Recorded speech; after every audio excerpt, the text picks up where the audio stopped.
frankly, turnovers do settle the scores with games like that.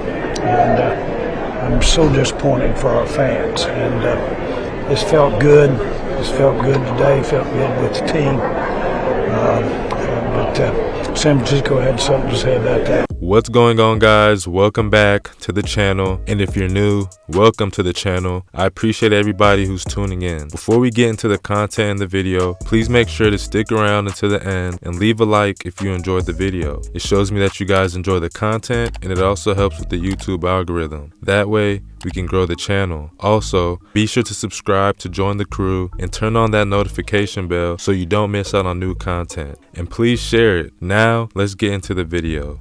Let's be real about the Dallas Cowboys. This team is peaked and changes are definitely coming. As you guys heard Jerry Jones in the beginning of the video, he was obviously upset after the Dallas Cowboys lost to the San Francisco 49ers in the Divisional Round 19-12, making it back-to-back years where they lost to the San Francisco 49ers in the playoffs. So Dak Prescott didn't play the best of his games, and he finished the game 23 of 37 for 206 yards, 1 touchdown, and 2 interceptions, while Brock Purdy finished 19 for 29 for 214 yards with no touchdowns and no interceptions. And Brock Purdy honestly played a very clean game, unlike Dak Prescott. The time is ticking with the Dallas Cowboys, and honestly, Dak Prescott is not living up to that massive contract that he signed 2 years ago, and it's not ending well right now for the Dallas Cowboys. So this game was honestly a game where the Dallas Cowboys could have won. The defense kept them in the game pretty much from the start to the end, and if the offense could have mustered up any type of offense to put some points on the board, then they could have won this game, honestly. So they obviously lost in the playoffs and they're going home, and I want to talk about why I believe changes are coming to the Dallas Cowboys and why I don't know what Dak's future is going to look like after the 2023 season. So let's just talk all about it and let me know in the comment section what you guys think, and let's hop into it. So Dak Prescott obviously injured his finger in the beginning of the season against the Tampa Bay Buccaneers when they lost that game, and Cooper Rush had to come in for the next 5 games where he went 4-1 and ultimately went on a 4-game winning streak before losing to the Philadelphia Eagles,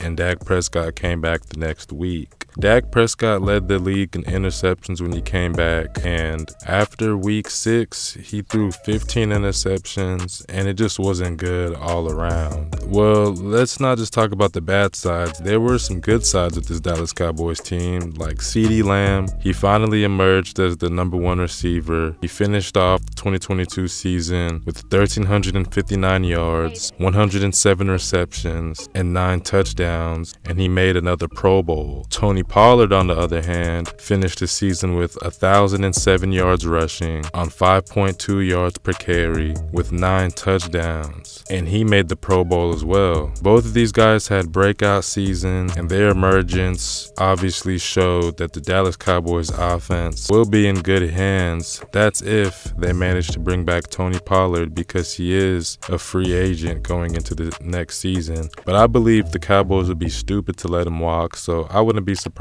if he comes back. The defense also played very well this season. They were top 2 in pass rush win rate, and they were all over the quarterback all season long. Micah Parsons obviously led that group again, and he finished the season off with 13 sacks, and he made his presence known all season long. This defense is going to take a step back though, in my opinion, because Dan Quinn is most likely going to be out because he will get a head coaching job somewhere. He's already been getting interviews, and I believe the check would be too big for him not to leave and for him to stick around and be the DC for the Dallas Cowboys. So I think that this defense is going to take a step back. The Dallas Cowboys also have a handful of important key free agents. They're obviously not going to be able to keep all of these guys, but let's talk about it. So tight end Dalton Schultz, he's an unrestricted free agent, and I think he's not coming back because they just drafted 2 guys that I think will be his successor in Hendershot and Ferguson. Tony Pollard, as I mentioned earlier, he's an unrestricted free agent. I believe he'll either get the franchise tag or they'll come together and they'll get a deal. The The safety Donovan Wilson is a free agent, and I'm not sure they'll be able to bring him back, so we'll just have to see. But he was a key playmaker in the back end of that defense. Leighton Vander Esch, a key linebacker, is also an unrestricted free agent, and who knows if he'll be back. He'll probably get a good amount of money, so we'll see if he comes back. The guard Connor McGovern is a free agent. We'll see what they do with him. You know, Tyler Smith is there. They might keep him at left tackle, but we'll see what they do with him. Cornerback Anthony Brown is up for a new contract, and I honestly believe that they'll draft a corner somewhere in this draft. Dante Fowler was on a one-year deal. He'll be up on the market. I don't know how much value he built, but maybe another team takes a chance on him. He still is fairly young. We'll see what they do with him. Wide receiver Noah Brown will be up for a deal. I honestly think he didn't have like a breakout season. He played pretty well, especially with Cooper Rush there. So I think the Dallas Cowboys are probably going a different direction. But I think Noah Brown will get picked up by somebody. Wide receiver T.Y. Hilton is up as a free agent. I don't think they'll bring him back. He's getting pretty old. I thought that they just thought he'd be able to help on the Super Bowl run for this season. And then last but not least, defensive tackle Jonathan Hankins. They made a trade for him mid-season with the Las Vegas Raiders to help out with the rush defense, and we'll see if they bring him back. I kind of doubt it, but we'll see. So those were a bunch of key guys that they're going to be free agents at the end of the season, and they're going to most likely lose a bunch of those guys. So this team is honestly going to take a step back,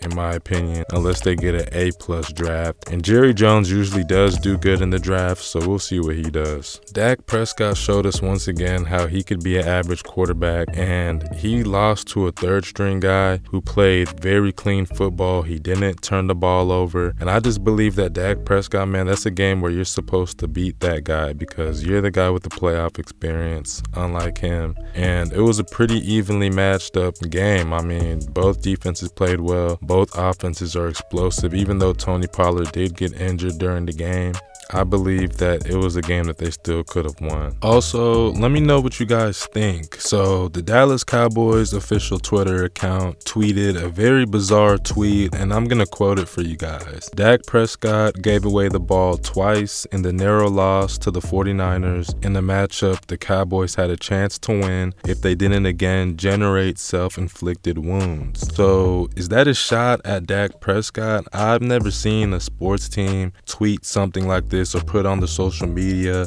you know, pretty much throwing one of the players under the bus. I know the title of the article on there, Dak quotes unacceptable 100% on me, but I haven't seen anything like this before, and it feels like a shot at Dak Prescott. What do you guys think? Let me know what you guys think about that as well. This is the roller coaster we talk about with Dak Prescott. He just lit up the Tampa Bay Buccaneers in the last game, and he had like 4 touchdowns, and then he comes up in the next game and has a stinker, and he only had 1 touchdown, which came in the first quarter, and he wasn't even able to get down there. He only got in the red zone like 1 other time, and he threw a pick, so he pretty much got locked up for the whole game, and it just shows how inconsistent Dak Prescott can be, especially with that huge contract. I don't know what Jerry Jones will do with him. 2023 is the last season where he has guaranteed money, so they can get out of that contract after next season. Do they draft another quarterback sometime in the next 2 drafts? What do they do with Dak? What do you guys think? I'm not really sure, but they do have an out this next season, so we'll see what they do with him. I think this team is never going to win, though, as long as Jerry Jones is the owner. We have to talk about this, him and Mike McCarthy. Jerry Jones said that Mike McCarthy's job is safe, and I believe that Mike McCarthy isn't going to be able to win you a Super Bowl, because me as a Packers fan, when we won back in 2010 and Aaron Rodgers was the quarterback from that 2010-2011 season, we won because of Aaron Rodgers and that offense and that defense. Mike McCarthy kind of just went on for the ride, and I believe that's what he's doing here in Dallas, and Jerry Jones really doesn't care. I believe he wants to win his way, and if that means that he has to draft everybody and he's going to pick the head coach that he likes, not the best head coach, then that's just what he's going to do, and he's just going to stick with that. So I think this owner's ego is getting in the way, and this incompetent head coach is definitely another reason why I believe the Dallas Cowboys